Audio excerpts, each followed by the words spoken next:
श्री राम समर्थ. आजचा भाग क्रमांक 134 आहे.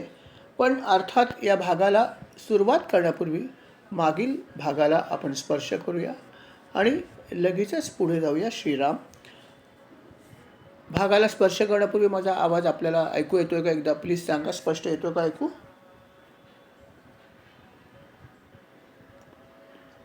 माझा आवाज आपल्याला येतोय का ऐकू?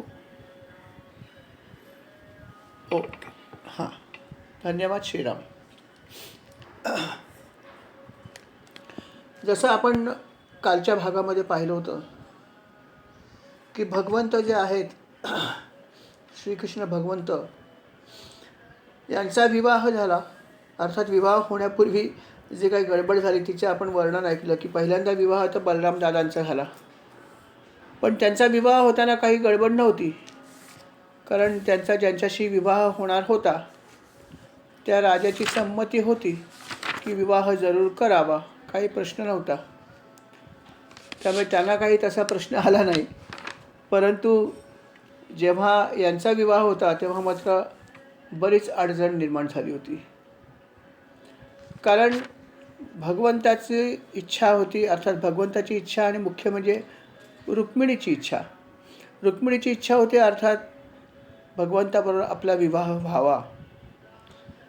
या गोष्टीला तिच्यात एक भाऊ सोडून सर्वांची त्याला परवानगी होती किंवा संमती होती. पण एकच भाऊ जो होता तो विरोधामध्ये होता, आणि तो म्हणजे रुक्मी. रुक्मीचा त्याला प्रचंड विरोध होता. रुक्मीची इच्छा होती की अजिबात विवाह होऊ नये श्रीकृष्णाबरोबर. त्याची इच्छा होती की आपल्या बहिणीचा विवाह शिशुपालाबरोबर व्हावा. त्यामुळे रुक्मिणी जी आहे तिला समस्या निर्माण झाली की आता आपण काय करावं, कसं करावं.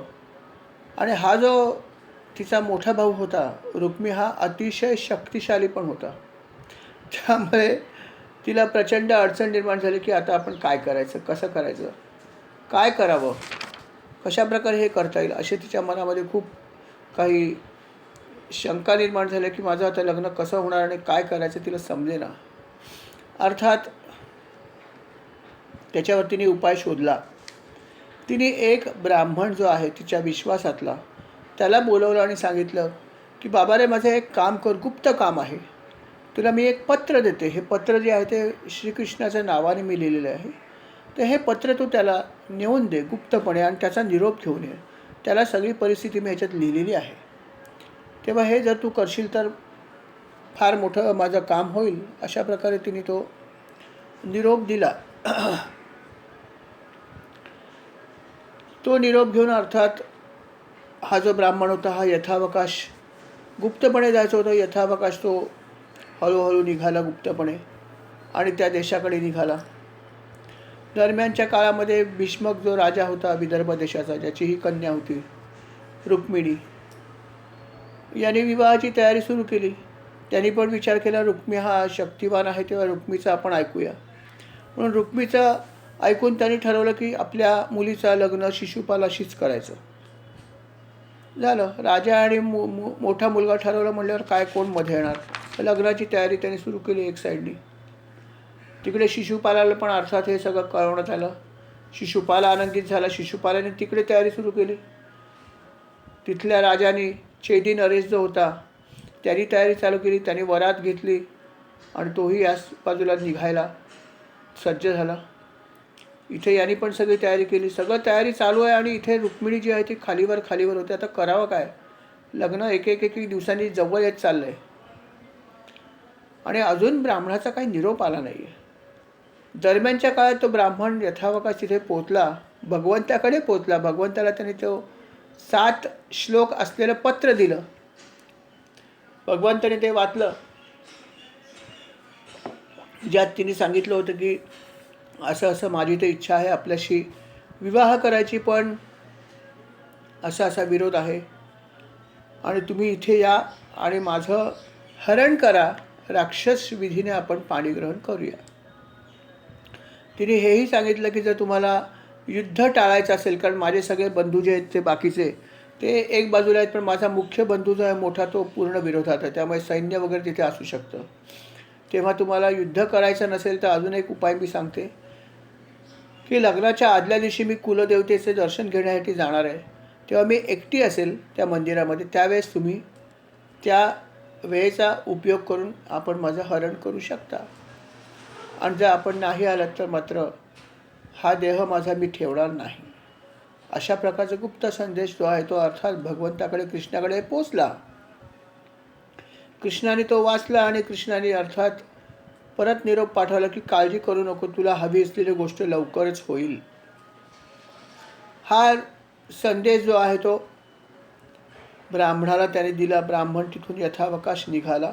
इथे दरम्यान भगवंतानी पण लगेच तातडीने आपल्या सारथ्याला आज्ञा केली की बाबा दारुका रथ तयार कर. रथ त्यांनी सज्ज केला. 4 घोडे जोडले नेहमीप्रमाणे.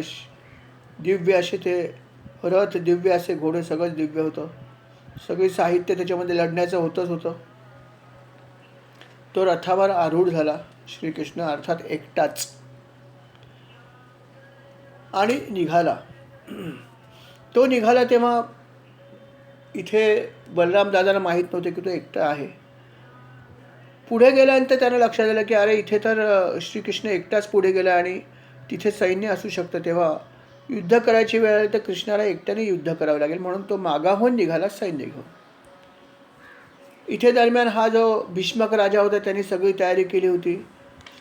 वरात तिथे जे आहे ती वरात घेऊन तिथले लोक आले होते. दरम्यान श्रीकृष्ण तिथे पोचले, अर्थात ते रथामधून पोचले. बरोबर सैन्य किंवा काहीच नव्हतं.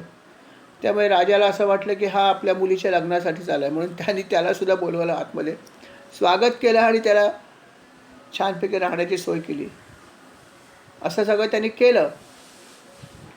आणि इथून दुसऱ्या बाजूने शिशुपाल जो आहे तो निघाला होता आपल्या सैन्यासह रुक्मिणीचं पाणी ग्रहण करण्यासाठी. हे सगळं होत आहे आणि इथे रुक्मिणी अंतःपुरामध्ये बसली आहे वाट बघत की अरे बाबा कधी निरोप येतो, अजून निरोप कसा आला नाही. हे सगळं तिला आतमध्ये काही समजलं नाही आणि ती विचार करत होते की कधी हे होणार. आणि तेवढ्यात तो ब्राह्मण तिथे आला. त्याने ती चिठ्ठी जी होती ती वाचली. तर काय घडलं हे सगळं तिने सांगितलं. अर्थात त्याचा चेहरा बघितल्यावरच तिला लक्षात आलं की आपलं काम फत्ते झालेलं आहे. मग तिने त्या ब्राह्मणाला नमस्कार केला. अर्थात रुक्मिणी ही लक्ष्मीचा अवतार असल्यामुळे इतर कुठलीही गोष्ट द्यायची गरज नव्हती. प्रत्यक्ष लक्ष्मीने जर एखाद्या व्यक्तीला नमस्कार केला तर काय झालं हा समजण्याचा भाग आहे. लक्ष्मी प्रसन्न झाली. अर्थात हे सगळं घडलं. ती आनंदित झाली आणि पुढच्या भागाला तयारी सुरू केली. पुढचा भाग म्हणजे असाच होता की तिला आपल्या कुलदेवतेचं दर्शन घ्यायचं होतं. एकटीने जाऊन तिने करण्यास सुरुवात केली. तिच्याबरोबर काही ब्राह्मण स्त्रिया होत्या. तिने मौन व्रत धारण केलं आणि आपल्या ह्या स्त्रिया ज्या होत्या त्यांच्याबरोबर भगवंताच्या चरणाचं चिंतन करत करत ती निघाली आणि त्या मंदिरामध्ये ती एकट्याने पोचली. आतमध्ये फक्त स्त्रिया बरोबर होत्या. शिवपार्वतीला तिने वंदन केलं आणि प्रार्थना केली की बाबा अंबिके माते, तू सुद्धा अशाच प्रकारे भरपूर प्रार्थना केली होती आणि तेव्हा तुला शिवशंकरांची प्राप्ती झाली होती. मी तुझी प्रार्थना करते, जे काय माझ्या मनात आहे ते होऊ दे. अशा प्रकारे तिने प्रार्थना केली आणि प्रार्थना करून ती मंदिराच्या बाहेर येत असताना भगवंत तिथे आपल्या रथामधून पोचले आणि एका क्षणात तिला उचलून आपल्या रथात ठेवलं आणि तिचं हरण केलं. हे त्याने अतिशय त्वरेने केलं. त्यामुळे तिथे कोणालाही लक्षात आलं नाही की कधी हरण झालं आणि कसं हरण झालं. आणि बघता बघता ते तिथून पुढे निघून गेले. काही किरकोळ सैनिक तिथे होते पण त्यांचा पराभव लिलाया झाला, त्यामुळे काही प्रश्न येत नव्हता आणि भगवंत पुढे निघून गेले. अशा प्रकारे भगवंताने अतिशय युक्तीचा वापर करून कुठलाही रक्तपात त्या ठिकाणी न करता रुक्मिणीचं हरण केलं. त्याच्यानंतर पुढे काय झालं हा भाग आता आपण आजच्या भागामध्ये ऐकूया. श्रीराम समर्थ. श्रीराम.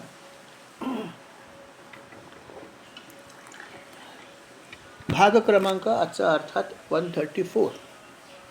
श्रीराम.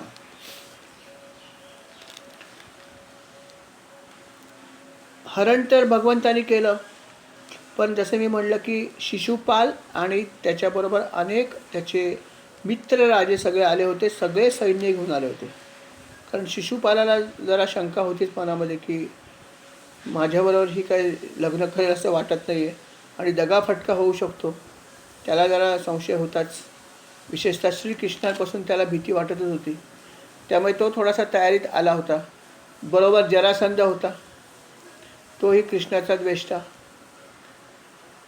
अर्थात जेव्हा त्यांना हे लक्षात आलं की रुक्मिणी आपल्या मंडपाकडे न येता तिथल्या तिथे तिचं हरण झालं आहे, तेव्हा त्याने अर्थात आपलं सैन्य घेऊन चाल केली भगवंताच्या दिशेने. त्याचा पाठलाग करायला लागले. जेव्हा प्रचंड सैन्य पाठलाग करायला लागले तेव्हा भगवंत एका ठिकाणी थांबले आणि रुक्मिणीला म्हणाले, तू काळजी करू नकोस, या सैन्याचा लीलया फडशा पाडण्याचं काम आपले सैनिकच करतील, माझी पण गरज नाही. आणि खरोखर भगवंताच्या रक्षणासाठी त्यावेळेस बलराम दादा आले होते थोडंसं सैन्य घेऊन. त्या थोड्याशा सैन्याने या सर्वांचा पराभव केला. लीलया. भगवंत म्हणाले, बघितलं, मला जायची पण गरज लागली नाही, माझी सेना त्यांना पुरेशी आहे. अशा प्रकारे आलेल्या सर्व सेनेचा त्यांनी पराभव केला.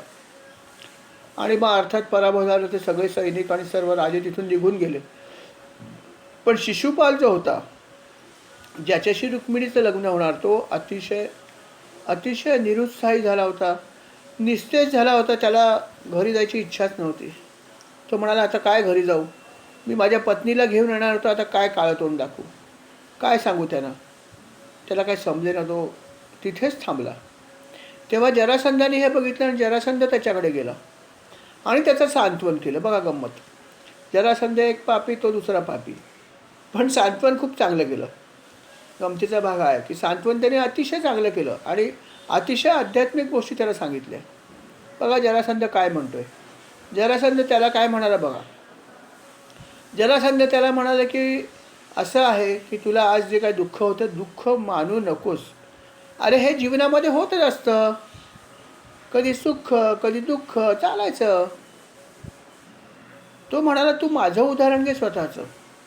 जरासंध सांगतो, अरे माझ्याकडे 23 औक्षहणी इतकी सेना होती आणि इतकी प्रचंड सेना घेऊन मी श्रीकृष्णावर स्वारी केली, पण त्याने माझा पराभव केला.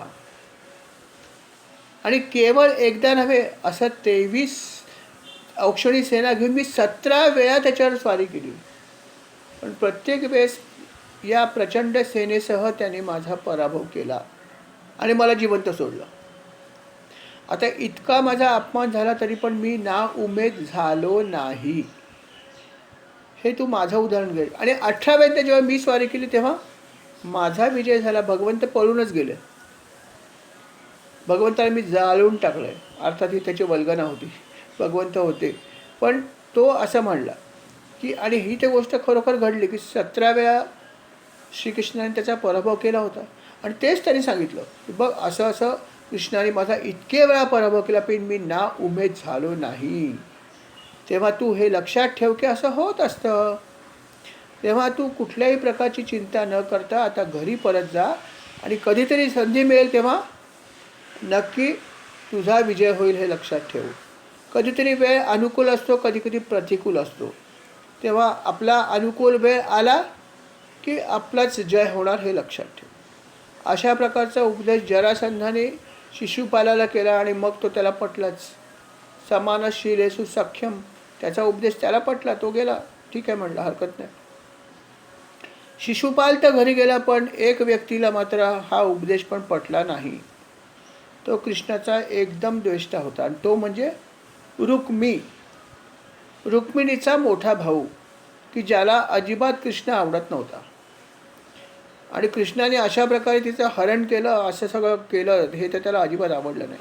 त्याला प्रचंड राग आला होता, द्वेष प्रचंड होताच. जरी जरासंधाने उपदेश केला, शिशुपाल निघून गेला, बाकी सगळे लोक निघून गेले, तर तो निघून नाही गेला. तो म्हणाला की मी या श्रीकृष्णाला धडा शिकवल्याशिवाय राहणार नाही. आणि शक्तिशाली होता तो, त्याच्यात काही प्रश्न नाही. मग रुक्मिणी काय केलं, तर एक औक्षणी सेना घेतली आणि कृष्णामध्ये चालून गेला. अतिशय क्रोधिष्ठ झाला होता तो. आणि तो म्हणाला, बघा आता तुमच्या सर्वांसमोर मी सांगतो की मी या कृष्णाला या युद्धात ठार मारणार आहे आणि रुक्मिणीला परत आणणार आहे. जर नाही आणलं तर मी माझ्या स्वदेशामध्ये म्हणजे कुंडिनपुरात प्रवेशच करणार नाही. अशी घोर प्रतिज्ञा त्यांनी सगळ्यांसमोर केली आणि पुढे निघाला. रथावर आरूढ झाला आणि रथ अर्थात कृष्णाच्या दिशेने घेऊन आला. जेव्हा कृष्णाचा रथ त्याच्या नजरेसमोर आला तेव्हा त्यांनी पहिल्यांदा वल्गना सुरुवात केली तोंडाने. गवळ्याच्या पोरा, आता कुठे जाणार आहेस? आता माझे तीक्ष्ण बाण तुझा वेध घेणार आहेत. तुझं शौर्य धुळीला मिळणार आहे.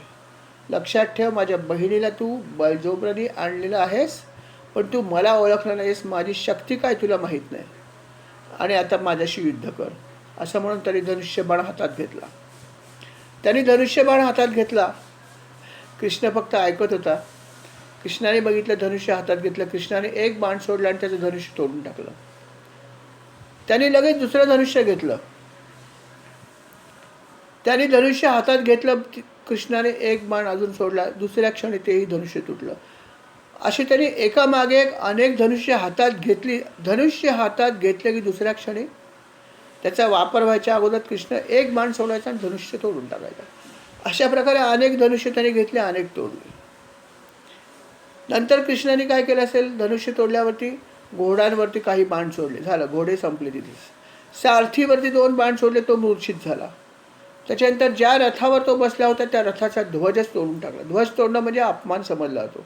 ध्वज हा खूप महत्त्वाचा असतो, म्हणून कृष्णाने त्याचा ध्वजच तोडून टाकला. अशा प्रकारे कृष्णाने त्याचा पूर्णपणे एक प्रकारे नैतिकदृष्ट्या पराभव केला होता, पण फिजिकली पराभव नव्हता झाला. इतकं घडून सुद्धा रुक्मीच्या मनामध्ये खूप द्वेष होता.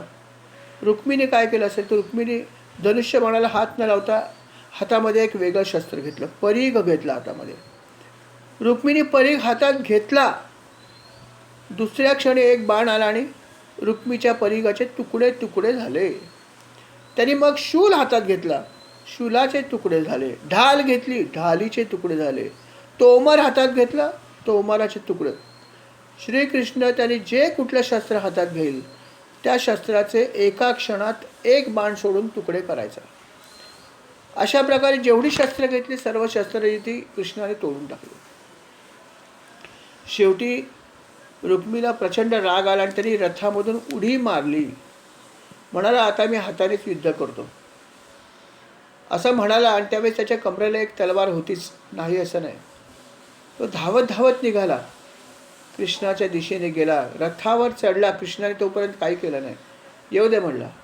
रथावर चढला आणि जेव्हा तो रथावर चढला तेव्हा कृष्णाने त्याच्या हातातली तलवार एकच फक्त त्यांनी प्रहार केला आणि तुकडे केले त्या तलवारीचे. आणि मग त्याला धरलं आणि खाली पाडलं एका क्षणात. आणि आपला पाय त्याच्या छातीवर दिला आणि आपल्या हातात एक तलवार घेतली. ज्या क्षणी भगवंताने हातात तलवार घेतली, रुक्मिणीच्या लक्षात आलं की आता माझा पती याचा वध केल्याशिवाय राहणार नाही. आणि रुक्मिणीने दुसऱ्या क्षणी कृष्णाचे चरणावरती लोटांगण घातलं. आणि ती त्याला म्हणाली, अरे देवा, काय करता तुम्ही हे? अरे योगेश्वरा, आपण काय करता आहोत? अहो, माझा भाऊ आहे. हा कसाही असो, पण हा माझा सख्खा भाऊ आहे. म्हणून माझी आपल्याला विनंती आहे की आपण याला मारू नका. आणि आजचा दिवस काय आहे? आजच्या दिवशी, ह्या चांगल्या दिवशी जर तुम्ही त्याचा वध केलात तर मला किती दुःख होईल याचा विचार करा नका, काही करू नका, त्याला सोडून द्या. अशा प्रकारे रुक्मिणीने भगवंताची विनंती केली. त्यावेळेस अर्थात तिच्या डोळ्यातून अश्रू येत होते. भगवंताने जेव्हा बघितलं की आपली प्रिय पत्नी जी आहे ती अतिशय रडते आहे जोरात आणि तिला प्रचंड शोक झाला आहे, भगवंत लगेच उठले आणि त्यांनी भगवंताने तिला जवळ घेतलं. आणि भगवंत म्हणाले, ठीक आहे, तू म्हणतेस तर मी याला मारणार नाही, परंतु याला काहीतरी शिक्षा दिलीच पाहिजे ना. जो मला मारण्यासाठी आला आहे त्याला काहीतरी शिक्षा दिली पाहिजे. ठीक आहे, ह्याला जीवदान मी देतो, पण त्याला शिक्षा मी जरूर देईन. आणि मग भगवंतानी काय केलं तर त्याला दुपट्ट्याने बांधून टाकलं आणि त्याच्या दाढी आणि मिशांचे पाट काढले. म्हणजेच त्याच्या दाढी आणि मिशा अर्ध्या अर्ध्या कापल्या. त्याचे केससुद्धा अर्धे कापले, अर्धे ठेवून दिले. त्याला विद्रूप केलं. अर्थात अशा प्रकारे विद्रूप करणं म्हणजे सुद्धा एक प्रकारचा मृत्यू झाला क्षत्रियांसाठी. आणि हे सर्व त्यांनी सर्व सैन्यासमोर केलं. त्यामुळे रुक्मीची प्रचंड मानहानी झाली, पण रुक्मीला त्यांनी मारलं नाही. अशी अवस्था रुक्मीची करून ठेवली आणि अर्थात बांधून तर ठेवलं होतं. हे सगळं ज्यांनी केलं तेवढ्यात तिथे बलराम दादा आले.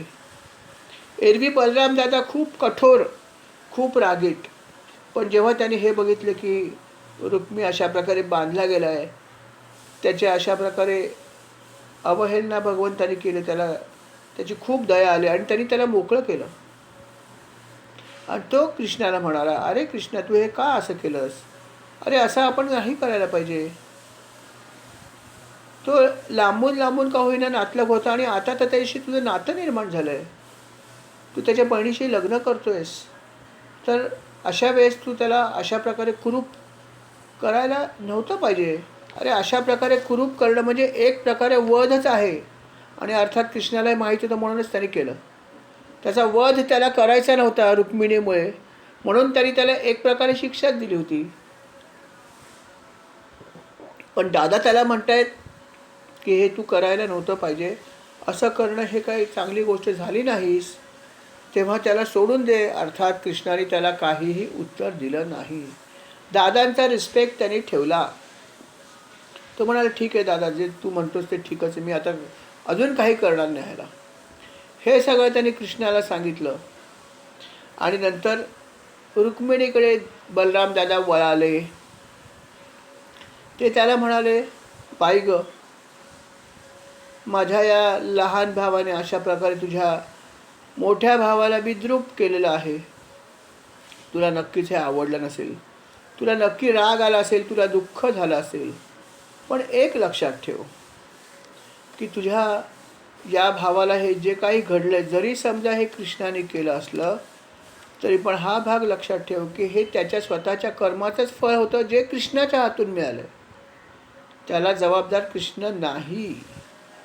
तुझ्या भावाची अशी काही पापं असतील, अशी काही कर्म असतील की त्याचंच हे फळ आहे. खरं पाहिलं तर याचा अपराध इतका मोठा आहे की याचा वधसुद्धा करता आला असता, तरी पण कृष्णाने त्याचा वध केला नाही.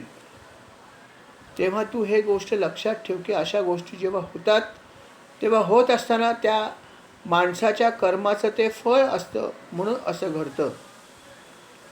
तेव्हा तू नाराज होऊ नकोस. आणि शिवाय क्षत्रियांना जे काही नियम आहेत, क्षत्रिय धर्म हा असाच आहे, अत्यंत कठोर. त्यात त्याने असं म्हणलं की जे काही तुमचं निहित कर्तव्य ते तुम्ही पार पडताना कशाचीही पर्वा करू नका, कठोरपणे करा, असं क्षात्रिय धर्मात सांगितलं आहे. आणि म्हणून सुद्धा कृष्णाने थोडंसं अशा प्रकारे तुझ्या भावाला त्यांनी शिक्षा दिली आहे. आणि तुझा भाऊसुद्धा अर्थात गर्वाने आंधळा झाला होता. त्यांनीसुद्धा चांगल्या प्रकारचं वर्तन केलं नव्हतं, त्याची संगती वाईट लोकांबरोबर होती. आणि म्हणून या सर्व गोष्टीची दखल घेऊनच कृष्णाने हे केलेलं आहे. तेव्हा रुक्मिणी, तू हे सगळं नीट समजावून घे आणि याचा खेद करू नकोस. असं होतच असतं. यामागे कर्म जे आहे ते तुझ्या भावाचं खराब असल्यामुळे हे घडतं आहे. अशा प्रकारे बलराम दादांनी खूप समजूतदार भूमिका घेतली. एरवी उलटं असायचं की बलराम दादा शासन करायला तयार असायचे एखाद्या व्यक्तीला, आणि कृष्ण जे आहे ते नेहमी सांगायचे, दादा असं करू नका, शांत व्हा, त्याच्या कर्माचं फळ त्याला मिळेल, तुम्ही कशाला हात बट्ट होता. अशा प्रकारे नेहमी व्हायचं. पण आज उलटं घडलं की कृष्णाला जो आहे तो बलराम दादाने उपदेश केला आणि रुक्मिणीला सुद्धा केला. अर्थात अशा प्रकारे जेव्हा हे वेगळं रूप बलराम दादाचं रुक्मिणीने पण जवळून बघितलं आणि अशा प्रकारचा जेव्हा उपदेश केला, तेव्हा तिच्या मनातली सुद्धा कटुता सगळी निघून गेली. तिनेही हा विचार केला की खरोखर माझ्या दादाचं सुद्धा कर्म काय आहे ते मला माहीत आहे. माझा दादा कसा दुष्ट आहे हेही माहिती आहे. त्याचे संबंध कोणाशी आहेत तर सगळे भगवंताचे द्वेष्टे, त्याचे मित्र आहेत. शिशुपाल त्याचा मित्र आहे, जो भगवंताचा द्वेष्ट आहे. जरासंध ह्याचा मित्र आहे, तो भगवंताचा द्वेष्ट आहे. पौंड्रक राजा जो याचा मित्र आहे, तो भगवंताचा द्वेष्ट आहे. सगळे भगवंताचे द्वेष्टे याचे मित्र आहेत. तर काय होणार आहे? चांगली संगत घडली तर चांगली गोष्ट घडते, वाईट लोकांची संगत पकडली तर वाईटच होणार आहे. पण माझ्या विनंतीला मान देऊन माझ्या भावाला भगवंतानी जीवदान दिलं, ही मोठी गोष्ट आहे. आणि अशा प्रकारे तिने हा आपला दुःखाचा भाग आहे तो सोडून दिला आणि नंतर ती पुढे निघून गेली कृष्णाबरोबर. हे सगळं घडलं. रुक्मी एवढं सगळं घडल्यावर सुद्धा आपल्या नगरीत गेला नाही. रुक्मी म्हणाला की मी जी प्रतिज्ञा केली ती पूर्ण करणारच. जोपर्यंत माझ्या या बहिणीला मी परत आणत नाही तोपर्यंत मी पुरात प्रवेश करणार नाही. ही माझी प्रतिज्ञा आहे. ती पूर्ण केल्याशिवाय मी परत राज्यात जाणार नाही. मी इथेच राहणार याच जागी. आणि अशा प्रकारे त्यांनी त्याच ठिकाणी एक मोठी नगरी काही दिवसांनी तयार केली, ज्याचं नाव होतं भोजकट. आणि तो म्हणाला आता मी इथेच राहणार. कृष्णाचा संहार केल्यानंतरच मी माझ्या कुंडिनपुरात प्रवेश करेन, असं म्हणून तो भोजकटामध्येच राहायला त्यांनी सुरुवात केली. दरम्यानच्या काळामध्ये भगवंताने रुक्मिणीला द्वारकेमध्ये आणलं आणि तिथे विधीपूर्वक तिचं पाणी ग्रहण केलं. कारण अगोदर जे काय केलं तो राक्षस विधी होता ना. आणि आता मात्र त्याने रीतसर तिच्याबरोबर विवाह करण्याचं ठरवलं आणि त्याप्रमाणे त्यांनी केलं. सर्व लोकांना आमंत्रण दिलं. सगळे द्वारकेतली सगळी लोकं तिथे आली. सगळ्या प्रकारच्या गोष्टी आल्या. दोघांनी सुद्धा लग्नासाठीचे सुंदर पोशाख धारण केले. अनेक लोक वेगवेगळ्या प्रकारचे नजराणे घेऊन आले. संपूर्ण नगर सजलं होतं आणि सगळी लोक तिथे आली होती. सगळे प्रियजन तिथे आले होते. कुंती तिथे आली होती. काही लोक आले होते. कुरु तिथे आले होते. आणि या सगळ्यांच्या समोर भगवंतानी तिच्याबरोबर विवाह केला. अर्थात लक्ष्मीबरोबरच हा विवाह झाला भगवंताचा.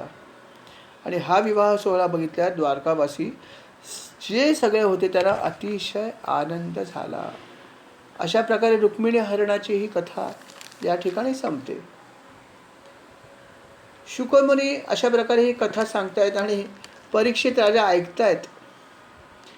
परीक्षित राजा म्हणतात, महाराज माझं अजून पोट भरलेलं नाही, पुढे सांगा काहीतरी. मला या कथा अजून ऐकायच्या आहेत. अजूनही बऱ्याच कथा तुमच्याकडे असतील. भगवंताने अनेक लीला केल्या आहेत, तेव्हा अजून पुढे पण सांगा ना काय झालं ते. रुक्मिणीचा विवाह झाला कृष्णांबरोबर, पुढे काय झालं हे सुद्धा मला ऐकायला आवडेल. अर्थात शुकमुनी म्हणतात जरूर ऐक. शुकमुनीने पुढे सांगायला सुरुवात केली. ते म्हणाले की राजा असं घडलं, विवाह तर झाला आणि विवाहानंतर श्रीकृष्णापासून रुक्मिणीला एक पुत्र प्राप्ती झाली. महत्त्वाचा भाग आहे की श्रीकृष्णापासून रुक्मिणीला जे पुत्र प्राप्ती झाली त्या पुत्राचं नाव होतं प्रद्युम्न. प्रद्युम्न हा अतिशय प्रसिद्ध होता. आणि हा जो आहे हा पुत्र दिसायला अतिशय देखणा होता. वडिलांच्या इतकाच देखणा होता. अतिशय सुंदर होता. आणि हा इतका सुंदर होता त्याचं एक कारण हे पण होतं की हा प्रद्युम्न म्हणजेच कामदेव आहे. कामदेव जे होते, या कामदेवांची कथा जी आहे ती आपल्याला माहीत आहे, परंतु थोडीशी ब्रीफ करतो मी आपल्याला. कारण इथे उल्लेख आला आहे की कामदेव जे होते, रती आणि कामदेव ही जोडी आपल्याला माहीत आहे देवांची आणि देवीची. दोघंजण पती पत्नी होते आणि अर्थात नावाप्रमाणे त्याचं काम होतं की कामवासना कोणाच्या मनात कशी उत्पन्न करावी हे कामदेवाने ठरवलं. रतीची त्याला साथ होती. दोघंही सौंदर्याचे पुतळे. रती आपण म्हणतो की किती सुंदर आहे, रतीसारखी सुंदर आहे. आणि दिसायला पुरुष कसा आहे तर कामदेवासारखा आहे. आदर्श सौंदर्य त्याचे हे देव होते अर्थात. आणि असे हे देव स्वर्गामध्ये अर्थात इंद्राच्या आज्ञेप्रमाणे काम करत होते. देवांचा अधिपती इंद्र. एकदा असं घडलं की भगवान शंकर हे नेहमीप्रमाणे तपश्चर्याला बसले होते आणि त्यांचा विवाह झाला नव्हता. सती जी होती तिने देहत्याग केलेला होता. आणि काही राक्षसांचा वध करणं जरूर होती, पण त्याच्यासाठी पार्वतीचा विवाह शंकरांबरोबर होणं जरुरी होतं. पार्वती माता तर शंकरांबरोबर विवाह करण्यासाठी अतिशय तयार होती, पण भगवान शंकर हे सतीच्या देहत्यागानंतर तपश्चर्याला बसले होते. त्यांची तपश्चर्या कधी उघडणार किंवा कधी संपणार कोणालाच माहीत नव्हतं. भरपूर वाट बघितली देवानी, इंद्राने, की अरे आता जागे होतील, समाधीतून मग जागे होतील, पण भगवान शंकरांची समाधी अतिशय गाढ लागली होती. काय करावं? इंद्राने विचार केला की आता समाधीचा भंग करण्याशिवाय पर्याय नाही. समाधी यांची कधी उतरेल माहीत नाही आणि पार्वती मातेचा सुद्धा विवाह होणं जरुरी आहे. तेव्हा यांचं मिलन झाल्याशिवाय पुढच्या काही गोष्टी होणार नाहीत. तेव्हा यांची समाधी भंग करणं हा एकच उपाय. आता अशा गोष्टीमध्ये इंद्र पारंगत, कारण अनेक मुनींची, अनेक ऋषींची तपश्चर्या त्यांनी भंग केलीच होती ना. विश्वामित्रांची केली, दुर्वास मुनींची केली, अनेक ऋषी मुलींची त्यांनी तपश्चर्या भंग केली आहे, वेगवेगळ्या अप्सरांना पाठवून. कधी रंभेला पाठवायचं, कधी मेनकाला पाठवायचं. त्यामुळे हे सगळं त्याला हातखंडा माहीतच होतं, पण यावेळेस त्यांनी कुठल्याही अप्सरेला निवडलं नाही. कारण यावेळेस तपश्चर्या भंग कोणाची करायची होती? भगवान शंकरांची. साधी व्यक्ती नव्हती. एखादा राक्षस किंवा एखादा ऋषी जर तपश्चर्या करायची असेल गोष्ट वेगळी, पण आता प्रत्यक्ष भगवान शंकर, आदिशंकर देव तिथे तपश्चर्या बसले. यांची तपश्चर्या भंग करणं साधी गोष्ट नव्हती. कामाचं स्वरूप लक्षात घेऊन त्याने विचार केला की यातला सर्वात मोठा तज्ज्ञ म्हणजे कामदेवच आहे. त्यांनी कामदेवाला बोलवलं आणि म्हणाले की बाबा रे, एक मोठी बिकट कामगिरी तुला सांगतोय. तुझ्यासाठी नवीन नाही आहे, पण कामगिरीवर जिथे जायचं आहे ते ऐकल्यावर तुला नक्कीच भीती वाटेल. तो म्हटला काय काम आहे? म्हटलं काय नाही, एका ठिकाणी तपश्चर्याचा भंग करायचं आहे.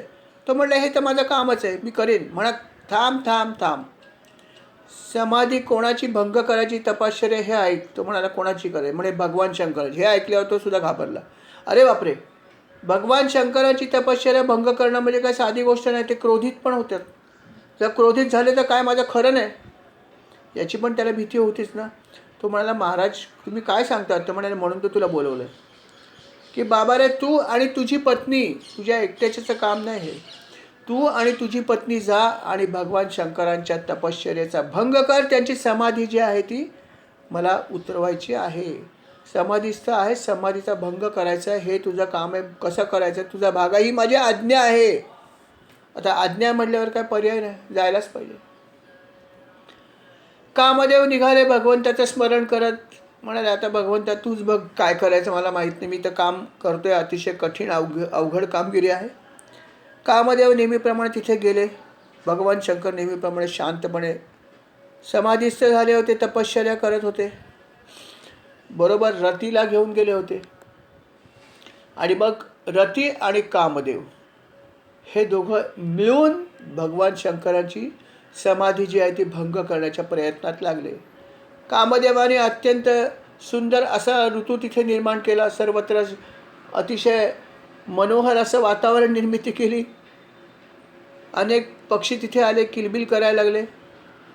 वातावरण अतिशय सुंदर त्यांनी निर्मिती केली. त्याच्या जोडीला रती तिथे आली आणि रतीने अतिशय मनमोहक असा नृत्य करायला सुरुवात केली. कामदेवाने सुद्धा अनेक वाद्य आणली आणि सुंदर सुंदर वाद्य वाजवून सुंदर प्रकारचं त्यांनी संगीत निर्माण केलं आणि त्या संगीतावरती तो स्वतः रतीसह तिथे नृत्य करायला लागला. संगीत अर्थात संगीतामध्ये खूप शक्ती असते, लक्षात ठेवा. त्याने आपल्याकडच्या सर्व मायावी शक्तीचा वापर करून अगदी एकवटून सगळ्या शक्ती त्यांनी हे सगळं करायला सुरुवात केली. अशा प्रकारे दोघेही जण भगवान शंकरासमोर सगळं विसरून नृत्य करतायत, भगवान शंकरांना उठवण्याचा प्रयत्न करतात.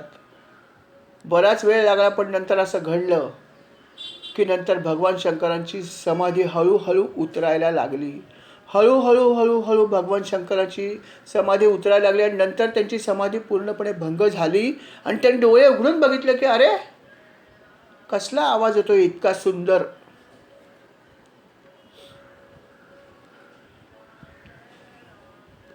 अरे बापरे, टिंग टॉंग.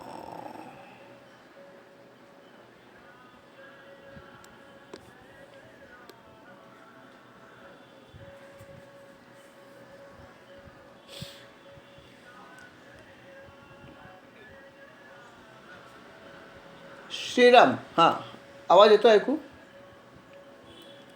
हां, इंटरनेट कनेक्शन तुटलं होतं. श्रीराम, सॉरी.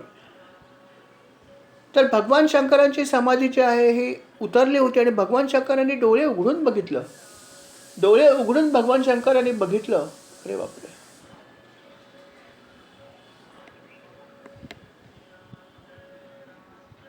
एक मिनिट. आवाज येतोय ना ऐकू माझा? कारण फोनवर मला कोणतरी बोलते की आवाज येतोय काय? येतोय ना ऐकू? सर्वांना ऐकू आवाज? हां, हरकत नाही. ठीक आहे. श्रीराम. तर भगवान शंकराची समाधी उतरली होती आणि भगवान शंकराने डोळे उघडून बघितलं की अरे, इतकं सुंदर असं सगळं जे आहे चालू, इथे वेगवेगळ्या प्रकारचे ध्वनी येत आहेत, नृत्य चालू आहे, हे कोण करतंय? असं म्हणून त्यांनी बघितलं डोळे उघडून, तर कामदेव आणि रती हे दोघंही जण नृत्य करतायत. आणि या नृत्यामुळेच अर्थात भगवान शंकराची समाधी आहे ती भंग झाली होती. होतं सगळं सुंदर, परंतु भगवान शंकरांना त्यांची समाधी भंग व्हायची इच्छा नव्हती. भगवान शंकरांना त्या समाधीमध्ये थांबायचं होतं, कारण त्यांच्या मनामध्ये दुःख होतं की सतीने देहत्याग केला, आता मला करायचं काय? आता मी समाधीस्थ होऊन राहीन, बस, मला काही करायचं नाही, अशी त्यांची इच्छा होती. म्हणून जेव्हा समाधीचा भंग झाला, भले खूप चांगल्या प्रकारे त्यांनी भंग केला, पण भगवान शंकरांना प्रचंड क्रोध निर्माण झाला. आणि भगवान शंकरांना क्रोध निर्माण झाल्यावर त्यांनी नेहमीप्रमाणे आपला तृतीय नेत्राचा वापर करायचा ठरवला. भगवानांनी बघितलं की समोर कामदेव उभा आहे आणि ह्या कामदेवामुळेच आपली समाधी भंग झालेली. कामदेव तर भगवान शंकराने डोळे उघडल्यावरच कापायला लागला. तो तर त्यांच्या चरणाशी बसला, महाराज माफ करा, महाराज माफ करा. शंकरांनी काही ऐकलं नाही आणि आपला तृतीय नेत्र उघडला. आणि अर्थात तृतीय नेत्र उघडल्यावर कामदेव जळून भस्म झाला. एका क्षणात राखेचा ढेर तिकडे तयार झाला, ढीग तयार झाला आणि कामदेवाला मृत्यू आला. कामदेव अशाप्रमाणे मृत्यू आला आणि रती बाजूला होती. रतीच्या दुःखाला पारावार उरला नाही. रती ही भगवंताच्या चरणावर लोळण घेतली. ती भगवान शंकरांना म्हणाली, महाराज भगवंता, काय एवढे आपण क्रोधित झाला? काय एवढा निष्ठुरपणा केलात हो? अहो, माझ्या पतीचा काहीच अपराध नाही. भगवान म्हणाले, त्यांनी माझी समाधी भंग केली. ती म्हणाली, समाधीचा भंग केला हे नक्कीच आमच्याकडून ही गोष्ट घडली, यात शंका नाही, परंतु आम्हाला आज्ञा होती, आम्हाला इंद्राची आज्ञा होती. त्या आज्ञेचं केवळ आम्ही पालन केलं, कारण आपली जागृती जवळ जरुरी होती. कारण पार्वती माता आपल्याशी विवाह करायला उत्सुक आहे आणि जे सृष्टीसाठी आवश्यक आहे. आणि हे होण्यासाठी आपली समाधी भंग करण्याचं काम किंवा ही सेवा आमच्याकडे आली होती आणि आम्ही ही फक्त सेवा केली. आपली समाधी तोडणं हा आमचा हेतू नव्हता. पण आज आपल्या क्रोधामुळे माझे पती भस्मसात झाले, तेव्हा माझ्यावर कृपा करा आणि माझ्या पतीला परत जिवंत करा. कारण आता आपल्याला समजलं आहे की माझ्या पतीची कुठल्याही प्रकारची चूक नाही, तेव्हा मला ही माझ्यावर कृपा करा. अर्थात भगवंत जेवढे क्रोधी होते तेवढे दयाळू पण होते. भगवान शंकराला लगेच त्याची दया पाहिली. खरंच म्हणले, मी काय केलं हे? क्रोधाच्या भरामध्ये मी जाळून टाकलं याला. ती म्हणली, आता कृपा करा आणि जिवंत करा. भगवंत म्हणाले, असं जिवंत करणं तर आता मला शक्य होणार नाही. मी तुला एक वर देतो त्याच्याऐवजी, की जरी आता समजा या ठिकाणी तो देहाने नाही आहे, तरी पण तो तुला सदेह दिसेल. इतराला कोणालाही दिसणार नाही, त्याला देह प्राप्त होईल, पण तो देह फक्त तुला दिसेल. त्यामुळे तुला सदेह त्याच्याबरोबर राहण्याचं सगळं समाधान मिळेल, पण इतर कोणालाही तो दिसणार नाही. असा वर मी तुला देतो. आता हा वर दिल्यावरती असं पाहिलं तर रतीचं समाधान झालं पण होतं आणि नाही पण झालं. कारण देह दिसतोय, जिवंत झालाय, पण फक्त तिलाच दिसतोय ना. इतरांच्या लेखी तिचा नवरा नाहीच आहे, विधवाच आहे. मग ती म्हटली की याच्यात मला सुख आहे पण आणि नाही पण, आता काय म्हणावं? तेव्हा ती भगवंताला म्हणाली की भगवंत, असं आहे की तुम्ही वर दिला त्यामुळे माझं काही अंशी समाधान नक्की झालंय, पण माझं पूर्ण समाधान नाही झालं. मला माझा नवरा माझ्यासारखा सदेह असावा अशी माझी इच्छा आहे. असा सहवास मला पाहिजे की जो सगळ्यांना दिसला पाहिजे. तेव्हा ही पण इच्छा पूर्ण करावी ही विनंती. आपण काय करू शकत नाही, सगळं करू शकता. शंकर शेवटी दयाळू पण खूप होते, दयाबुद्धी त्यांची खूप होती. ते म्हणजे ठीक आहे, तुझी ही इच्छासुद्धा नक्की पूर्ण होईल, पण त्याच्यासाठी तुला या जन्मात हे शक्य होणार नाही. लवकरच भगवान श्रीकृष्ण जे आहेत ते अवतार जेव्हा घेतील, त्यांच्या अवतारामध्ये त्यांच्याच पोटी तू परत एकदा तुझा नवरा जो आहे तो जन्म घेईल आणि त्यावेळेस तू सुद्धा तिथे असशील. आणि मग त्या ठिकाणी तुला तुझ्या या नवऱ्याचा प्रत्यक्ष सहवास मिळेल, हे लक्षात ठेव. असा त्यांनी उशाप दिला. शाप नाहीच नव्हता दिला, परंतु जे काय घडलं त्याला भगवंताने एक प्रकारची रेमेडी दिली असं आपण म्हणूया, की अशा प्रकारे हे घडेल, तू काळजी करू नका. आणि म्हणूनच हे घडलं होतं की जेव्हा रुक्मिणी आणि भगवंताचा विवाह झाला तेव्हा भगवान श्रीकृष्णांपासून जो पुत्र निर्माण झाला त्याचं नाव प्रद्युम्न होतं, जो पूर्वी कामदेव म्हणून प्रसिद्ध होता. आणि असा हा जो कामदेव होता, या कामदेवाचा जन्म रुक्मिणीच्या पोटी झाला. आणि अर्थात तो अतिशय सुंदर होता, अतिशय सुंदर. जे काही त्याचं वैशिष्ट्य होते ती सगळी वैशिष्ट्ये घेऊन तो सुंदर आल्याने मुळामध्ये भगवंताच्या पोटी आला होता.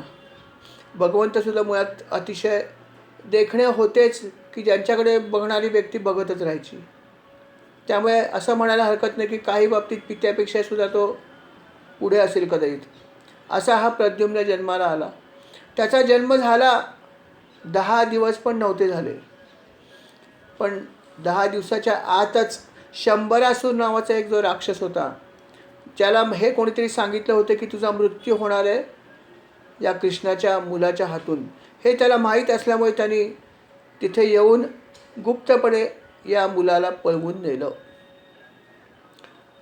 प्रद्युम्न लहान असतानाच त्याला उचललं त्यांनी आणि घेऊन गेला आणि समुद्रामध्ये फेकून दिलं. समुद्रामध्ये फेकून दिल्यावर प्रद्युम्नाला एका माशाने गिळून टाकलं. मोठा मासा होता अर्थात. त्याने प्रद्युम्नाला गिळून टाकलं.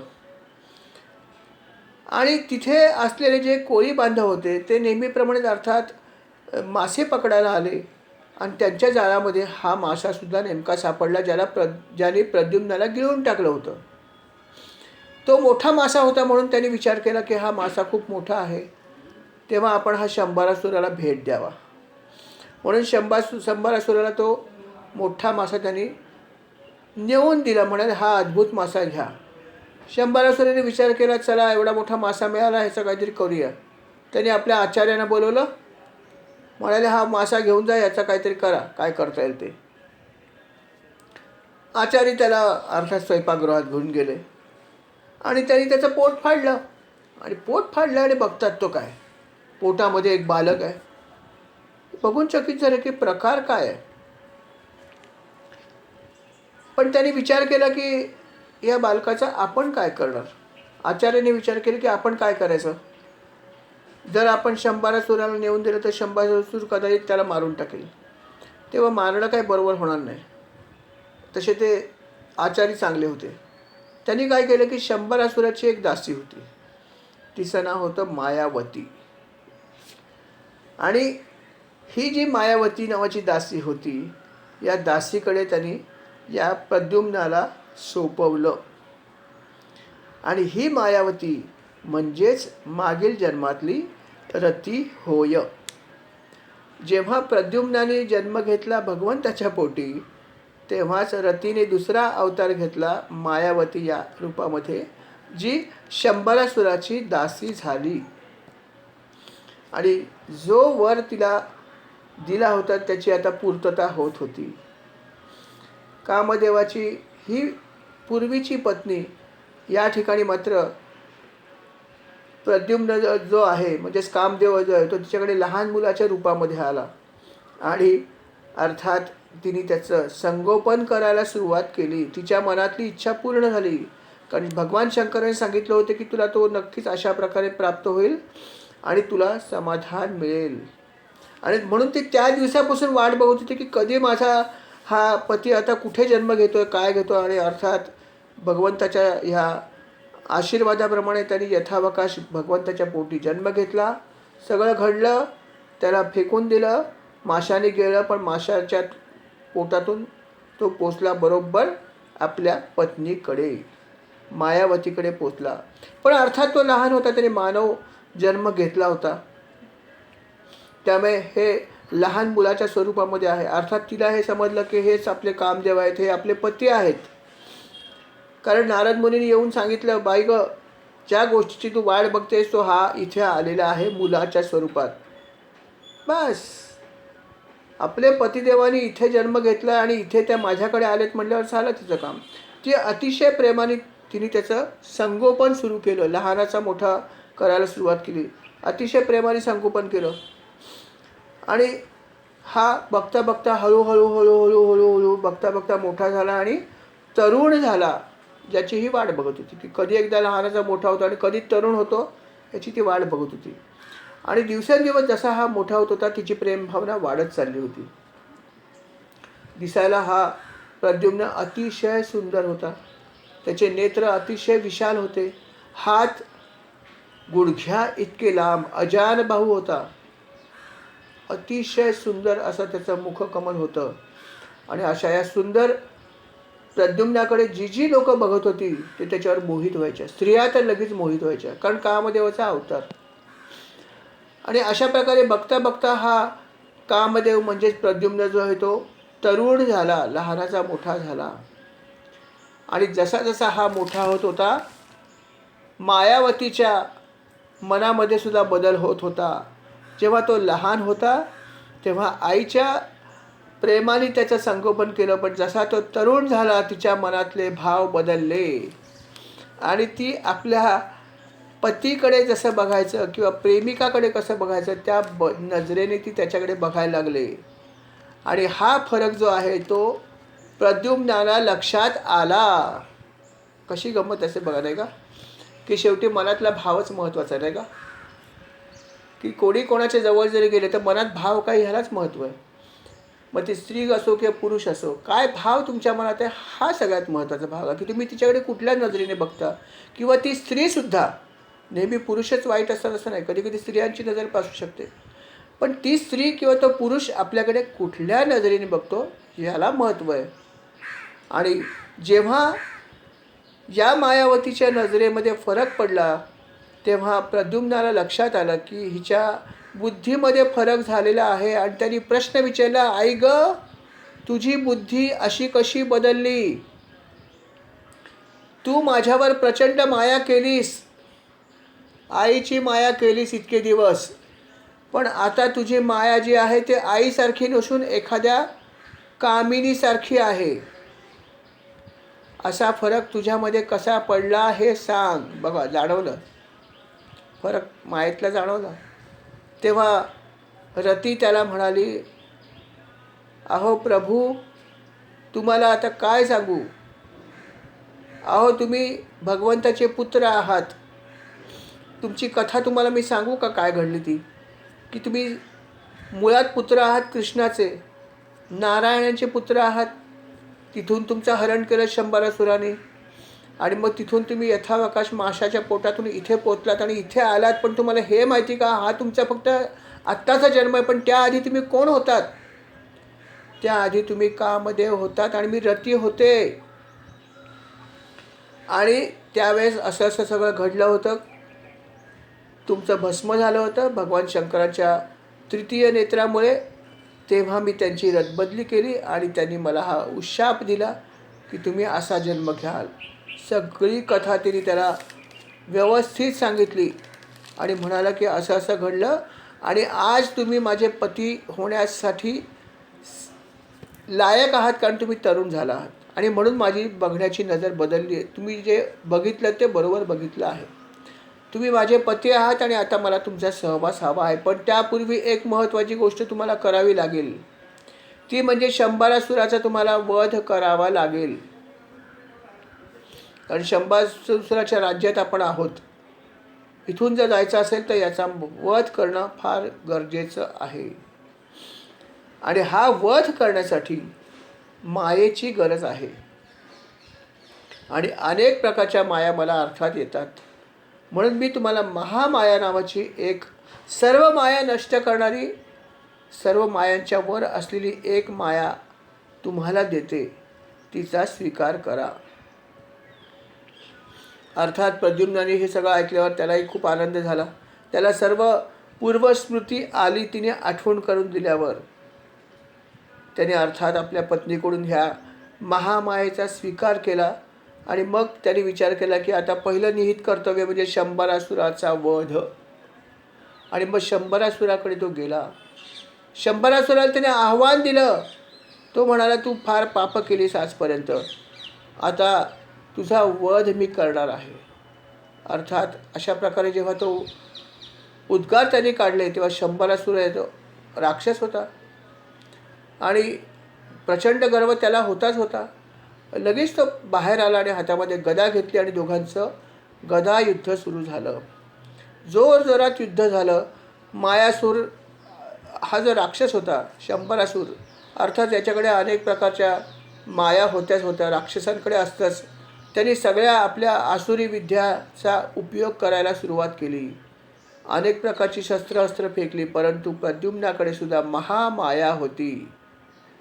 असुराने जेवढ्या मायेचा वापर केला त्या सर्व मायेचं अस्त्र त्याच्याकडे होतं, महामाया होती. त्याने त्या महामायेचा उपयोग केला आणि त्याच्या सर्व माया नष्ट करून टाकल्या. माया निघून गेल्यावरती त्याची अर्धी शक्ती तिथे संपली. आणि नंतर शंभरासुराशी युद्ध करण्यासाठी त्यांनी तलवार हातामध्ये घेतली. अर्थात शंभरासुराला लक्षात आलं की आपलं आता काही खरं नाही आहे. शंभरासूर पळण्याच्या मार्गावर होता, परंतु प्रद्युम्नाने त्याला अजिबात संधी दिली नाही आणि एका क्षणामध्ये या दुष्ट राक्षसाचा वध केला. आणि जेव्हा त्याने या दुष्ट राक्षसाचा वध केला, त्याचं शिर जे आहे ते धडापासून वेगळं केलं, दुसऱ्या क्षणी सर्व देव जे आहेत ते तिथे प्रगट झाले आणि त्यांनी फुलांचा वर्षाव केला. अनेक मंगलवाद्य वाजू लागले, अनेक गंधर्व, अनेक अप्सरा तिथे आल्या, सर्व नृत्य करायला लागले. कारण एक अतिशय चांगली अशी गोष्ट कामदेवाच्या हातून घडली होती की त्याने एका दुष्ट अशा राक्षसाचा वध केला होता. अशा प्रकारे या शंभरासुराचा वध जो आहे हा प्रद्युम्नाच्या उर्फ कामदेवाच्या हातून घडला. हे सगळं झाल्यावर यथावकाश तो आपल्या ह्या पत्नीला घेऊन आपल्या महालामध्ये गेला आणि मग ते छान शांतपणे राहायला लागले. अर्थात ते पहिल्यांदा आपल्या वडिलांकडे गेलेत आणि वडिलांचा आशीर्वाद घेतला, भगवंताचा आशीर्वाद घेतला आणि म्हणाले, महाराज आता आपला आशीर्वाद आम्हाला हवा आहे, कारण नवीन जीवन परत एकदा आम्ही सुरुवात करत आहोत. अशा प्रकारे भगवंताचा आशीर्वाद त्यांनी घेतला. त्याच्यानंतर पुढे काय झालं हा भाग आता अर्थात आपण पुढल्या भागामध्ये ऐकूया. या ठिकाणी भाग क्रमांक 134 समाप्त होत आहे. श्रीराम समर्थ. श्रीराम.